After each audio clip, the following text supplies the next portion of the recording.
Farming is hard work. And like farming's smaller cousin, gardening, the biggest pain in the ass are the weeds. Now, when you garden at home with enough motivation, you could pull them all out by hand. But on a 300-acre farm, not so much. So you use chemicals.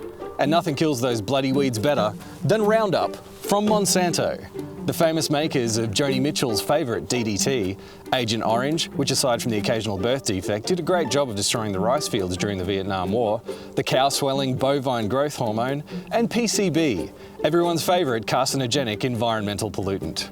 But with the revolutionary key ingredient in Roundup, glyphosate, the folks at Monsanto have added not just enormous profits to their bottom line, but also the word probably in front of the word carcinogenic. Monsanto, making the definite probable since 1901. But two pesky questions still remain. How do you spray your crops to kill weeds without killing the crops as well?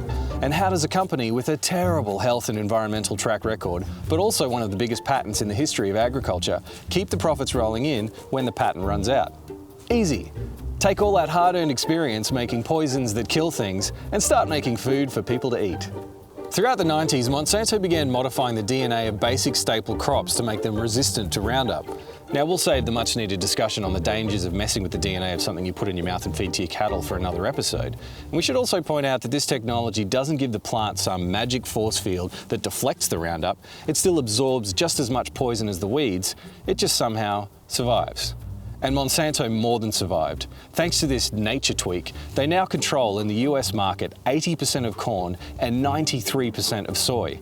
And as Bill Murray and Jason Schwartzman are to Wes Anderson films, so are corn and soy to modern food processing. They're in everything. At this point, you might be wondering, how is this allowed to happen? How can farmers be okay with this?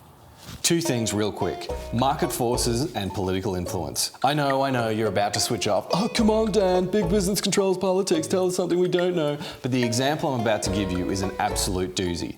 Remember back in 2013 when the US government faced total shutdown?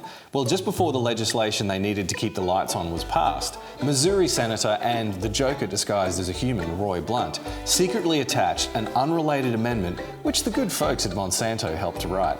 It gave very open-ended powers to prevent the US judiciary from banning or limiting the sale of Monsanto products, even if adverse health effects were revealed. The legislation passed, but expired later through a sunset clause in September 2013. Even still, this raises a veritable cornucopia of WTFs. Firstly, the wording of the amendment suggests that Monsanto knew that adverse health effects were inevitable. It's the legislative equivalent of Bill Clinton spraying Monica's dress with Scotchgard. Always be prepared. Second, for an amendment that strange, irrelevant, and largely unprecedented to pass would require at least 50% of US senators to either agree with the legislation or be too lazy to read it. Okay, so that's less of a WTF and more of an NSS. And third, how are we in a situation where the provider of a huge slice of the world's food bowl is synonymous with adverse health effects? That takes us back to the farm.